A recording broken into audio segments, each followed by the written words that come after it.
يعلموا أن الله يعلم سرهم ونجواهم وأن الله علام الغيوب.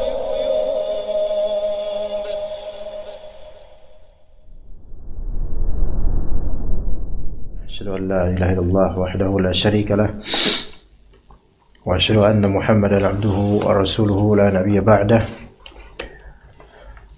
اللهم إنا نسألك علما نافعا ورزقا طيبا وعملا متقبلا. Sebelum kita masuk ke dalam kitab Adab dan Kiat dalam Gapai Ilmu, ana haturkan di sini kalimatnya Syekh Sulaiman Ar-Ruhaili di Twitternya kemarin, yaitu pesan beliau kepada para akhwat dan juga ya bisa juga kepada kita. Kata beliau hafizallah di Twitternya, Ma'asyiral mu'minat akhwatil fadilat, wahai para mukmin sekalian, saudara-saudariku yang Allah berikan keutamaan. Min ni'amillahi 'alaikunna al-yawma anna ad-durus al-'ilmiyyata lil masyayikh an-nafi'in as-siqat tunqal, lakin mubasharatan wa tadkhulu buyutakun. Di antara nikmat Allah atas kalian wahai para ummahat pada hari ini, hari-hari ini, maksudnya tahun-tahun ini, bahwasanya durus ilmiah itu berarti kajian-kajian rutinan, bukan sebatas muhadharah atau kajian tematik. Kajian-kajian rutinan para masyayikh yang memberikan manfaat, yang mereka itu thiqat, terpercaya, itu tunqal, yaitu ya dipindahkan, masih dari live mubasyarah, bisa dikopas, bahkan live mubasyarah, dan masuk ke rumah-rumah kalian. Fawasiyati, wasiatku,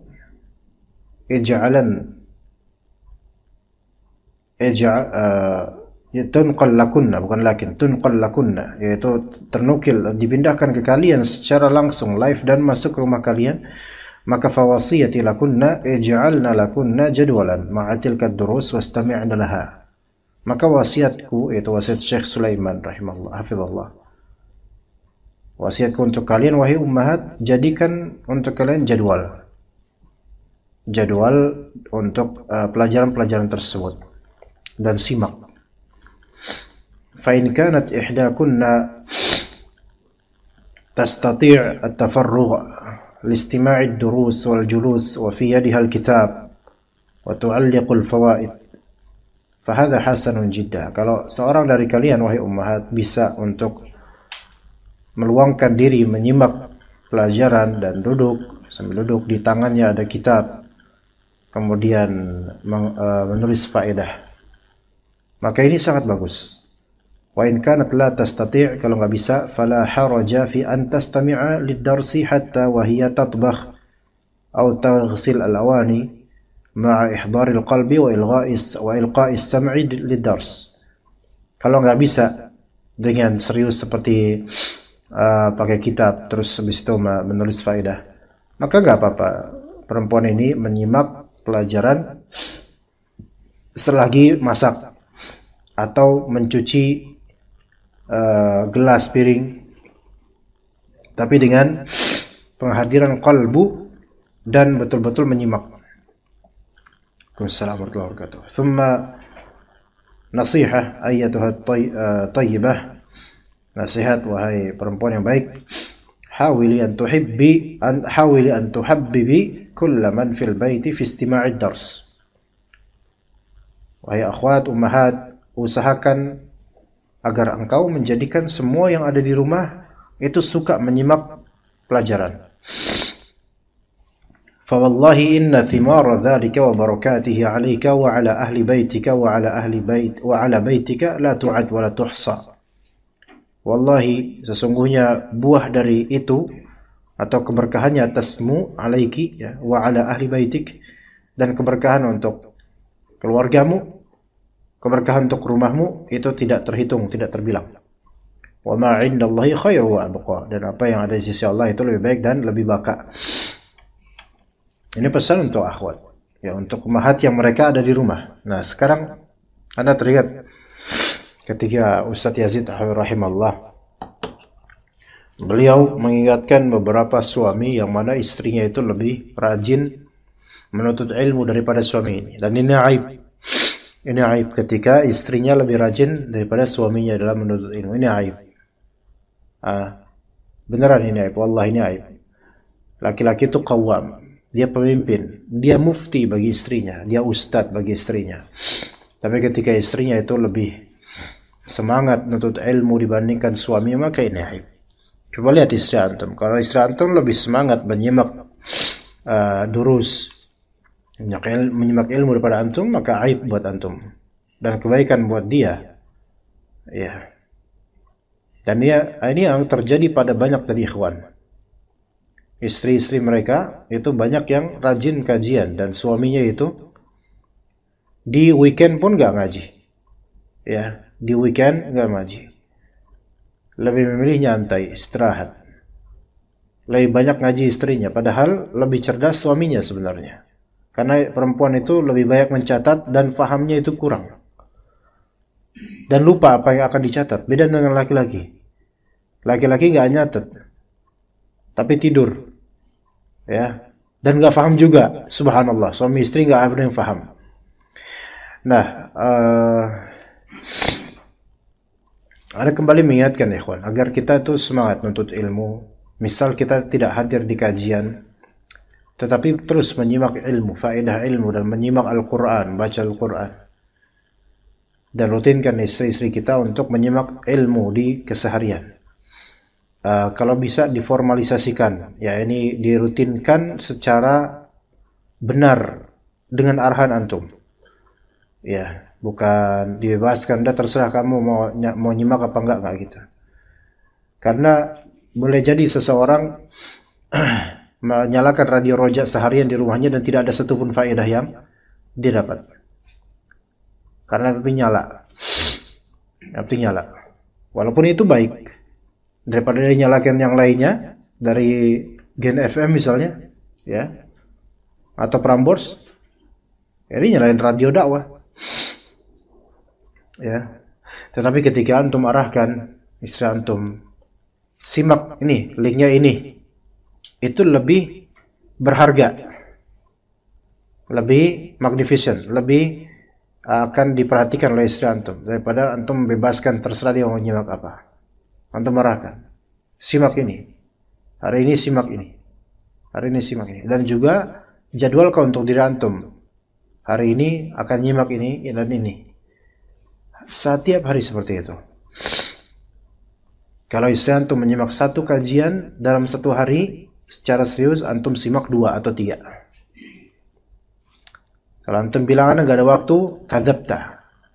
Kalau antum bilang antum ana nggak ada waktu, antum telah berbohong.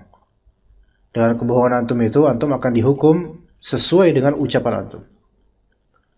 Seseorang yang bilang nggak ada waktu untuk menuntut ilmu sehari-hari, maka dia akan dihukum dengan semisal perkataannya sendiri. Nggak ada waktu memang. Allah hukum dengan tidak tersedianya keinginan untuk mendapatkan waktu itu. Dan itu alasan yang banyak bagi para suami sekarang tidak mau menuntut ilmu dengan alasan tidak ada waktu. Subhanallah. Maka ini kufur nikmat. Allah pasti sediakan untuk kita waktu untuk menuntut ilmu. Pasti itu. Ana nggak percaya. Karena itu terjadi pada diri ana. Ketika memang kesibukan yang membuat tidak mungkin untuk menuntut ilmu di rumah dengan tenang, ada saat-saat yang pasti Allah kasih untuk menuntut ilmu setiap hari. Dan alhamdulillah, sebagaimana ana udah sering kali mengatakan, dengan kesibukan ana seperti apapun, alhamdulillah ana menuntut ilmu setiap hari. Menyimak kajian ulama setiap hari, minimal 2 kajian ulama. 2, maksudnya 2 dars, 2 pelajaran, 2 kitab yang berbeda, 2 rutinian yang berbeda. Minimal. Dan bisa lebih dari itu tentunya, alhamdulillah. Dengan kesibukan apapun, ya, alhamdulillah. Artinya selalu ada, insyaAllah.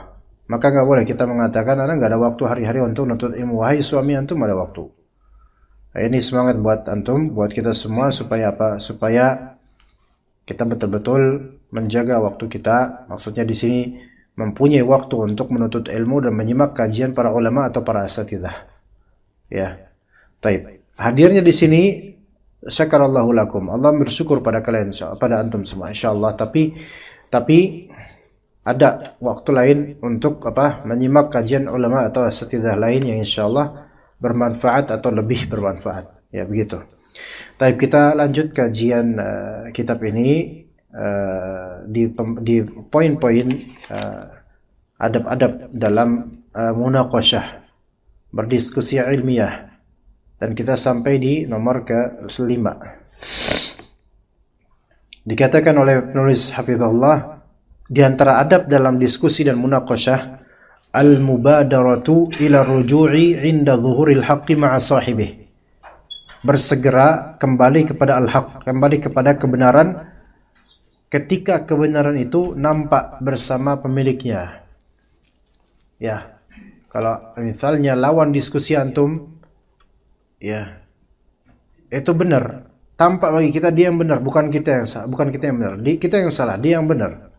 Maka di antara akhlak yang mulia adalah bersegera kembali kepada kebenaran itu, karena nampak bagi kebenaran. Maka dikatakan farruju'u ilal haqqi wa tarki ma siwah min khisali ahlil haqq. Kembali kebenaran dan meninggalkan selain kebenaran termasuk sifatnya para ahli kebenaran. Kata Umar bin Abdul Aziz, Umar bin Al-Khattab ila Abi Musa al-Ash'ari radhiyallahu anhuma. Umar bin Al-Khattab pernah menulis ketika beliau di masa khilafahnya beliau menulis surat kepada Abu Musa al-Ash'ari. Ini surat yang dilayangkan oleh Umar bin Al-Khattab kepada Abu Musa al-Ash'ari sebagai gubernur di distrik tertentu. Itu risalah tersebut dikupas habis tuntas oleh Ibnu Qayyim al-Jauziyah dalam kitab I'lam al-Muwaqqi'in. Ya, panjang sekali penjelasan I'lam al-Muwaqqi'in terhadap risalahnya Umar bin Al-Khattab terhadap Abu Musa al-Ash'ari. Ya. Dikatakan di sini oleh beliau, la yamna'uka qadaita fihi al-yawm faraja'ta fihi ra'yak. Tidak ada yang menghalangimu mengulang keputusanmu pada suatu hari lalu engkau meninjau kembali pendapatmu ini. Ini enggak ini.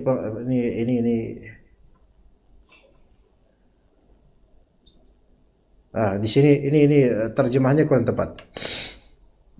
La yamna'uka qada'un qadaita fihi al-yawm faraja'ta fihi ra'yak. Janganlah keputusanmu wahai Abu Musa al-Ash'ari di hari ini, ya, keputusanmu di hari ini jangan mencegahmu. Faham enggak maksudnya?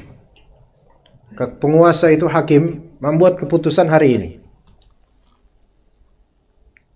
Di suatu hari nanti ketika murajaah ternyata keputusan hari itu salah. Maka janganlah keputusan hari ini membuatmu tidak rujuk pada hari-hari nantinya. Kita paham gak, ikhwan? Oke, gimana, paham? Hari ini saya putuskan bahwasanya peraturan lalu lintas begini, gitu. Sebulan kemudian setelah direview, ternyata keputusan itu bermadarat bagi masyarakat. Maka janganlah keputusan hari ini yang sudah berlalu, ya, dan bermadarat itu menghalangi kita untuk rujuk di masa depan. Bisa paham sih? Artinya seseorang bisa saja membuat suatu keputusan yang salah di suatu hari. Maka jangan mentang-mentang itu suatu keputusan kemudian dia tidak akan mau rujuk selamanya. Oke. Dengan alasan saya harus tegas, dengan alasan saya harus konsisten. Akhi, konsisten dengan kebenaran. Ketika antum tahu keputusan antum salah, antum balik kepada kebenaran. Karena kebenaran itu bukan pada disikap teka atau sekali A cuman A doang. Itu belum tentu benar. Kalau A ya A, nggak bisa, itu belum tentu benar. Ya, kalau benar ya benar, nah itu baru. Tapi kalau ya A, kemudian ternyata terbukti yang benar adalah B, maka nggak boleh A terus. Seperti itu. Ya. Masalah jodoh pun begitu, ikhwan. Ketika misal antum menentukan jodoh saya, insya Allah saya mau melamar fulana. Iya, udah tekad banget tuh, istikharah lagi, dilamar. Tapi kemudian setelah dilamar, akhirnya ketahuan misal sesuatu yang buruk darinya dan itu akan membuat masalah ke depannya. Tapi kan saya udah istikharah gitu. Tapi istikharah itu antum istikharah lagi. Ternyata setelah istikharah lagi, yang zahirnya adalah jangan sama dia. Misal, karena ada keburukan yang akan berdampak ke depannya. Maka janganlah keputusan awal dengan alasan mau istiqomah dan konsisten itu menghalangimu untuk rujuk kepada yang lebih baik atau yang zahirnya lebih hak. Seperti itu. Ya. Begitu. Karena ada beberapa karakter orang yang sekali A, ya A terus, nggak bakal dia berubah walaupun salah. Itu salah. Itu sikap yang salah. Dan Umar bin Al-Khattab sejak masanya beliau telah mengingatkan Abu Musa Al-Asy'ari, apalagi sebagai pemimpin. Karena kerap kali pemimpin itu takut kalau dibilang mencela-mencela. Pemimpin, tokoh takut kalau dibilang mencela-mencela. Madarat atau salah tetap nggak mau diralat, nggak mau dirujuk. Maka ini nggak boleh. Ini nggak boleh seperti itu. Dilarang, ya. Dalam syariat aja yang tidak pernah salah syariat itu terjadi yang namanya naskhul hukum, yaitu penghapusan hukum dan diganti dengan yang sepadan atau yang lebih baik. Kata Allah Azza wa Jalla, "Ma nansakh min ayatin aw nunsiha na'ti bi khairin minha aw mithliha." Ma nansakh min ayatin aw nunsiha na'ti bi khairin minha aw mithliha. Tidak apa yang kami hapus dari hukum atau kami hilangkan hukum tersebut, pasti kami akan memberikan yang semisalnya, yang lebih baik darinya atau yang semisalnya. Dalam syariat pun kadang ada penghapusan dan pengubahan. Itu syariat yang dipelihara oleh Allah Azza wa Jalla. Apalagi kalau hanya sebatas pendapat manusia. Maka perubahan pendapat itu sangat wajar selama itu menuju ke yang lebih benar atau dari yang batil menuju kebenaran. Bukan hanya wajar, bahkan harus berubah. Harus berubah. Ya. Hatta dia ustaz kibar. Bahkan di sini hatta pemimpin yang mana qada, kata Umar bin Khattab, la yamna'uka qada'un qadaita fihi al-yawma faraja'ta fihi ra'yak. Jangan sampai keputusanmu hari ini itu mencegah perubahan-perubahan di masa depan. Faraja'ta fihi ra'yak. Engkau bisa murajaah pendapatmu. Murajaah itu mereview ulang, melihat ulang. Kemudian bisa katakan di sini, fahudita fihi lirusdika. Engkau kemudian diberi petunjuk, mendapatkan petunjuk dari murajaah itu, dari peninjauan kemudian di situ engkau mendapatkan petunjuk darinya.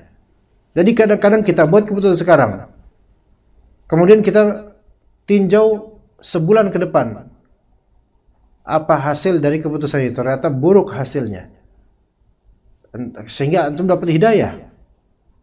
Janganlah keputusanmu di hari ini itu janganlah itu mencegahmu anturaji' fihi al-haq, mencegahmu untuk kembali kepada kebenaran. Fa innal haqqa qadimun la yubtiluhu syai'. Karena kebenaran itu qadim, telah tetap, telah ada. Kebenaran itu sudah ada sejak lama. Dikatakan la yubtiluhu syai'. Kebenaran itu tidak dapat dibatalkan oleh sekali. Benar ya benar. Enggak ada yang bisa membatalkan kebenaran itu. Sedangkan kebatilan yang hanya bisa membatalkannya adalah kebenaran. Ini bedanya antara hak dengan batil. Al-haq qadim la yubtiluhu syai'. Al-batil batil yubtiluhu al-haq. Itu kaidahnya. Kebenaran adalah kebenaran selamanya, ya, yang tidak dapat dibatalkan oleh kebatilan. Sementara kebatilan itu juga kebatilan yang hanya mematahkannya hanyalah apa? Kebenaran. Jadi kalau seseorang batil, membawa pendapat yang batil, kemudian ada orang lain membatilkan kebatilan ini, namun dengan kebatilan juga itu tidak akan bisa sempurna penyanggahannya. Sebagaimana kalangan Mu'tazilah. Mu'tazilah itu batil, mazhab Mu'tazilah. Datang kemudian mazhab Asy'ariyah membantah Mu'tazilah. Antum akan lihat banyak tokoh-tokoh Asy'ari itu semangat membantah Mu'tazilah. Namun bantahan Asy'ariyah kepada Mu'tazilah itu dengan tariqah yang semisal, bukan kembali kepada betul-betul sunnah dan bagaimana salafus saleh. Maka ini membantah kebatilan dengan pula kebatilan walaupun lebih ringan kebatilannya. Maka ujung-ujungnya ya malah justru banyak dari kalangan Asy'ariyah madhabnya serupa dengan Mu'tazilah. Misal dalam masalah kalam Allah, dalam masalah Al-Quran, kalamullah. Kalau bagi Mu'tazilah, Al-Quran adalah makhluk. Ya, Al-Quran adalah makhluk. Maka kalangan Asy'ariyah enggak terima dengan itu. Mereka pun kemudian mendiskusikan pendapat Mu'tazilah ini dan membantah pendapat Mu'tazilah namun dengan thariqah ahli kalam yang juga thariqah bid'ah. Akhirnya kemudian kata orang-orang Asy'ariyah sebagiannya bilang apa? Bahwasanya Al-Qur'an bukan makhluk, melainkan Al-Qur'an itu kalam nafsi. Ucapan jiwa, ucapan diri dari Allah Azza wa Jalla. Yang mana secara hakikat itu pada ujung-ujungnya sebenarnya perkataan ulama Asy'ariyah ini, terutama Ar-Razi, itu satu nafas dengan perkataan Mu'tazilah. Jadi membantah Mu'tazilah namun terjebak juga di pemikiran Mu'tazilah karena membantah batil dengan thariqah yang batil. Maka seseorang kalau membantah yang batil harus dengan ilmu yang hak, dengan cara yang hak. Kalau membantah yang batil dengan ilmu yang juga sama-sama batil, maka dua-duanya akan menghasilkan konklusi batil. Kalau melawan perdukunan tapi dengan cara nusrah dan perdukunan, ya sama aja. Kena sihir, kena sihir nih. Kan perdukunan, hasil perdukunan. Lah antum kemudian bawa dukun supaya melawan sihir ini. Lah ya pada baik. Kata jinnya, lah sih ketemu temannya. Lah sih sampean di mana? Lah inyong anang di kene. Lah inyong muridnya sampean ya? Iya lah yang dulu ketemu lah.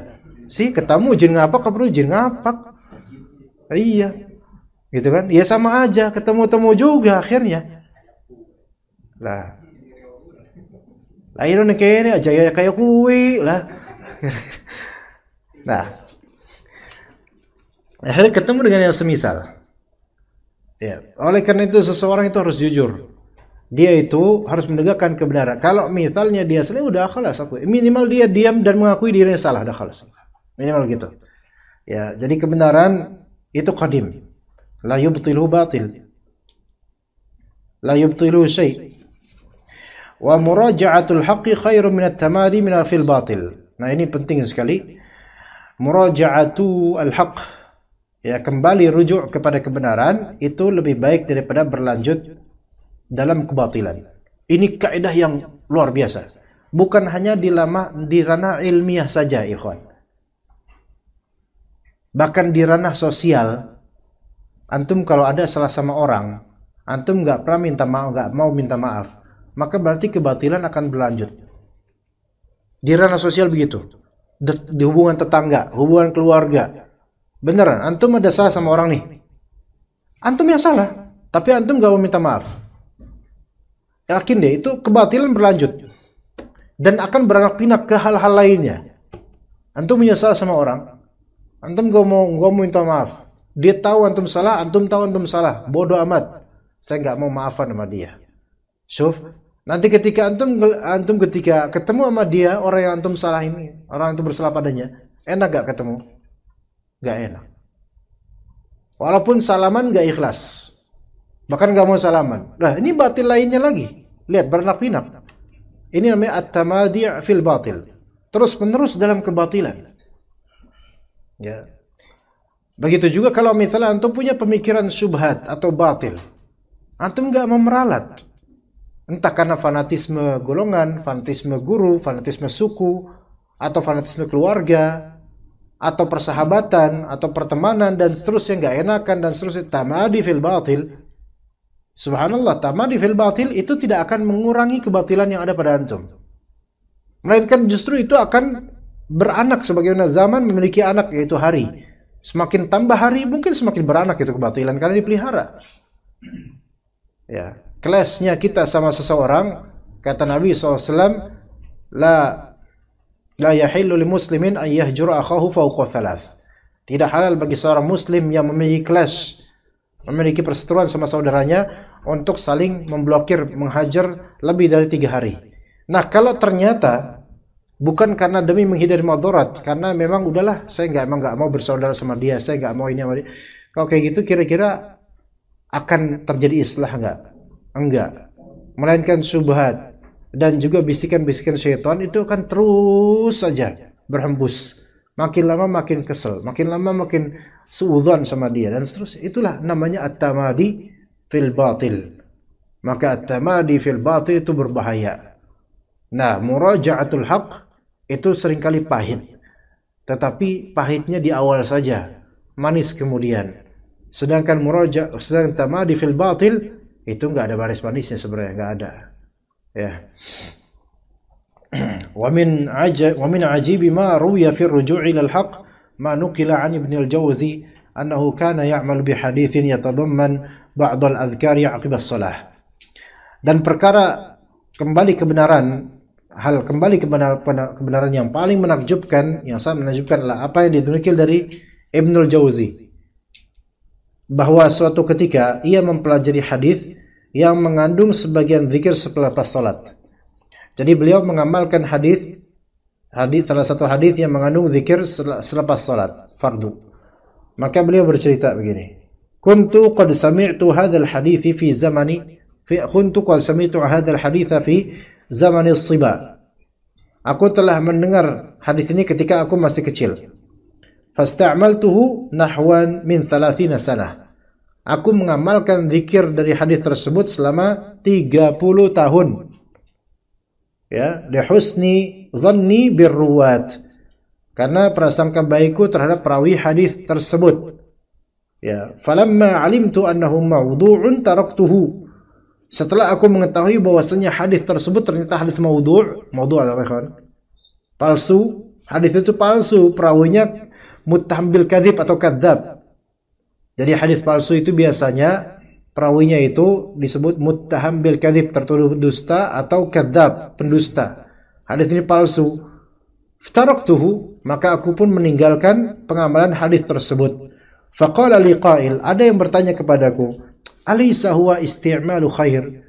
Kenapa kamu tinggalkan amalan tersebut dari hadis itu walaupun palsu? Bukankah itu pengamalan yang baik? Lafalnya bagus. Maka qultu, aku berkata, isti'malul khairi yanbaghi an yakuna masyru'a. Pengamalan yang baik itu seharusnya sesuai dengan yang disyariatkan.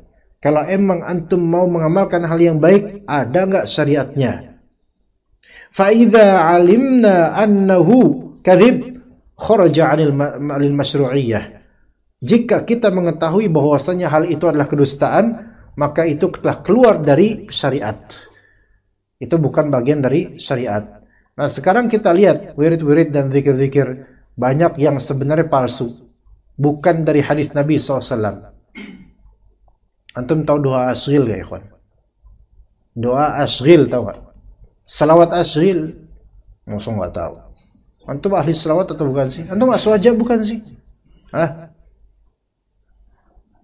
Salawat asghil banyak di masjid-masjid. Mungkin dulu antum baca. Allahumma salli ala sayyidina Muhammad wa asghili zalimin bil zalimin. Ah, ya enggak? Pernah? Itu namanya salawat asghil. Wa asghili zalimin bil zalimin. Asghil, ya. Asghil tuh, asghil artinya sibukkanlah, buatlah sibuk gitu. Asghil, buatlah sibuk. Wa asghili zalimin bi zalimin. Mau tulis biar hafal. Wa akhrijna min bainihim salimin. Wa ala alihi wa sahbihi ajma'in. Itu dari mana itu salawat? Ada hadisnya enggak? Antum cari ada hadisnya enggak? Nih. biar antum paham. Allahumma salli ala sayyidina Muhammad wa ashghili zalimin bi zalimin, gitu. Iya. Dua kali, jangan sekali. Lagi, Allahumma salli ala sayyidina Muhammad wa ashghili zalimin bi zalimin wa akhrijna min bainihim salimin. Wah, anak ngajar ini ya? Kayak mau mayat aja talqin. Wa ala alihi wa sahbihi ajma'in. Ini selawat yang mana? Ini sama ini ta, ini tambahan. Lah kalau antum sholat pakai ini nggak apa-apa. Allahumma sholli ala sayyidina Muhammad wa ala alihi wa sahbihi ajmain. Ini ditambahin dong. Emang biasa kalangan-kalangan itu biar nambahin biasa. Biar jadi lagu, biar panjang. Ini tambahan, nggak ada doa. Antum cari aja di Google doa asghil. Di hadis nggak ada wa asghil zalim. Artinya apa isinya? Pak Husni, masya Allah. Muraja Pak Husni. Ayo ikutin nama. Ayo bareng sama saya. Ini kajian sunnah apa kajian apa nih? Allahumma sholli ala sayyidina Muhammad wa ashghil zalimin bi zalimin. Buatlah orang zalim sibuk dengan orang zalim. Itu artinya. Ini doa politik bagus ini. Wa akhrijna min bainihim salimin. Dan keluarkanlah kami dari mereka dalam keadaan selamat. Paham nggak? Jadi ada orang tuh kewas bertengkar. Ya Allah, ini bertengkar mereka nih. Allahumma sholli ala sayyidina Muhammad, gitu. Wa asyghil zalim, biarin mereka pada bertengkar, biarin mereka sibuk. Kita keluar. Wa akhrijna, keluarkan kami min bainihim salimin, keluarkan kami dari mereka dengan keadaan selamat ya Allah, gitu. Itu artinya tuh. Ini yang selawat tiap maghrib, subuh nggak ngerti bahasa artinya apa, nggak ngerti. Apa perlu anda ajarin biar ngerti? Ya ini artinya. Ini namanya doa asghil, selawat asghil. Tapi kenapa kok anda sampai ke sini? Coba disebut. Ini apakah ada selawat model gini? Kalau ini benar, nggak tambahan ini, kemudian jadi format yang sama antar masjid, kemudian dengan nada yang sama, enggak? Nada kayak gini enggak? Iya, sampai hafal. Wallahi ana enggak pernah belajar ini. Tapi saking seringnya dengar, jadi hafal. Dan ana enggak pernah belajar ini, enggak pernah. Ana tahu nih orang. Wa asghili zalimin bi zalimin wa akhrijna min bainihim salimin wa ala alihi wa sahbihi ajmain. Itu doa kadang-kadang buka puasa pakai ini. Emang lu dizolimin? Ya kan? Nah, ketika tahun-tahun politik harusnya pakai doa ini nih orang-orang, bukan malah masuk politik. Karena orang zolim lagi belajar dari apa? Berantem sama orang sama zolim. Ya ente keluar dari situ, jangan malah ikutan. Itu kan maksudnya gini harusnya. Tapi kan nggak ada selawat ini. Nah, sekarang antum pernah nggak baca doa ini, salat ini? Jujur aja, kawan. Kayaknya nggak pernah deh. Wajah-wajah antum bersih-bersih semua nih. Iya. Misal selama 30 tahun dari dulu pakai doa ini baca. Nah, pas udah ke kajian sunnah, ya, tepatnya kajian sunnah di Jati Bening di Musola Sate Santri, baru tahu nih. Oh, ini nggak ada Ustaz ya? Aduh. Maka kita katakan ya akhi, rujuk kepada hak itu lebih baik daripada tamadi fil batil, terus menerus dalam kebatilan. Ini batil, enggak ada, ini cuma penghias doang. Selawat yang benar ini doang, udah yang sah. Ini apa tambahan seperti ini, ya begitu. Anda nggak tahu kok bisa ada gitu loh di masjid-masjid. Ini kan doa ini buatlah orang zalim sibuk dengan orang zalim, keluarkan kita dari orang-orang zalim itu ya Allah. Enggak, ini siapa yang pertama kali bikin Anda nggak tahu nih. Sababun nuzulnya apa gitu loh. Apa di tahun politik kemerdekaan atau apa kok bisa ada seperti ini? Begitu. Antum baru tahu kan? Artinya baru tahu? Iya, gitu. Antum tanya orang-orang yang sholat pakai sholat ini, lagi sholat lagi pakai toyo, Allahumma antum bang, pak. Tahu nggak itu arti apa? Selawat. Selawat apa namanya? Ya selawat, namanya selawat gitu. Itu namanya selawat asyil, Pak. Enggak ada selawat asyil. Tahu lu, saya pengen selawat. Padahal itu selawat asyil. Belum tentu orang itu tahu. Wah asyil. Nah itu katanya asyil, Pak. Itu asyil, selawat asyil. Artinya tahu nggak, Pak? Ya pokoknya selawat. Karena nggak ngerti. Dan ini kebid'ahan karena ditambah selawat formatnya, tapi ditambah-tambahkan dengan doa seperti ini. Dengan format ini, persis gini, dan juga dengan rutin tiap waktu apa gitu, maka ini menjadi bid'ah. Ya. Kira-kira terima nggak orang-orang itu kemudian dibid'ahkan selawatnya? Enggak terima. Iya, inilah bedanya di sini. Ini Ibnul Jauzi aja dari hadis loh, yang dia anggap hadis ini seolah-olah hasan atau hadis ini sahih.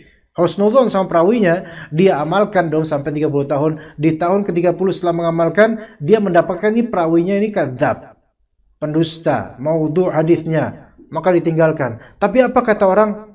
Ya Ibnul Jauzi ya Imam, bukankah itu kalimatnya bagus? Kata Imam, selama itu adalah kedustaan atas nama Nabi, maka itu nggak ada yang disebut bagus. Ini maudhu'. Nah sekarang ini dari hadis Nabi nggak ini? Nggak ada dari hadis Nabi. Coba doa asyil atau salawat asyil. Bukan ada kan banyak salawat asyil lirik, salawat asyil merdu tuh. Orkestra lagi, subhanallah. Orkestra salawat asyil. Tuh, 1 jam non-stop salawat asyil, Muzammil hasbullah. Nah, itu. Salawat asyil itu Allahumma shalli wa sallim wa asyilil zalimin. Coba salawat asyil lengkap dengan bahasa Indonesia. Mana perawinya? Wa asyilil zalimin bidzalimin zalimin. Gitu. Bahkan di sini ada aransemennya. Diginiin. Wah, subhanallah. Tambah kebidaan. Inilah efek dari berlanjut dalam kebatilan. Akan mewariskan dan melahirkan kebatilan berikutnya. Tuh jemaah sekalian, itu yang tadi kita berikan warning. Kalau antum terus-menerus biarin dalam kebatilan, merasa udah biarin aja lah, nggak apa-apa. Itu akan beranak pinak nanti, sebagaimana hari-hari akan bertambah. Ya, kita azan dulu, insyaallah. Jadi faedah hari ini adalah faedah salawat asyil. Silakan, salawat asyil. Abah, silakan, atau siapa?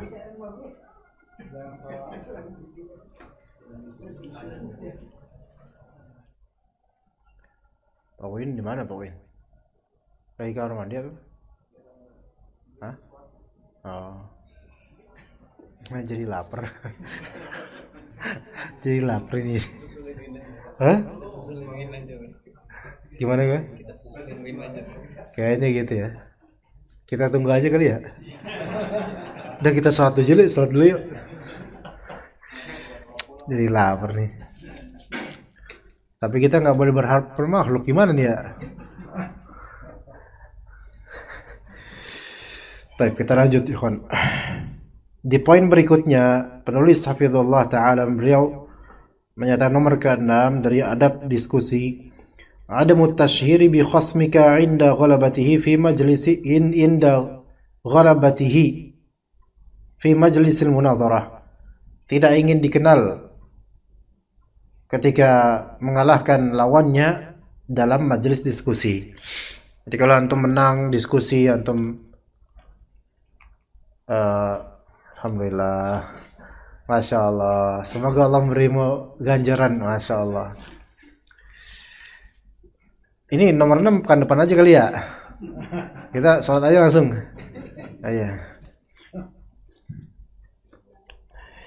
Jadi tidak ingin dikenal ketika antum mengalahkan lawan diskusi antum tidak melakukan tashhir, tidak cerita-cerita kemudian wah saya tuh waktu itu mengalahkan ini itu dan seterusnya, enggak.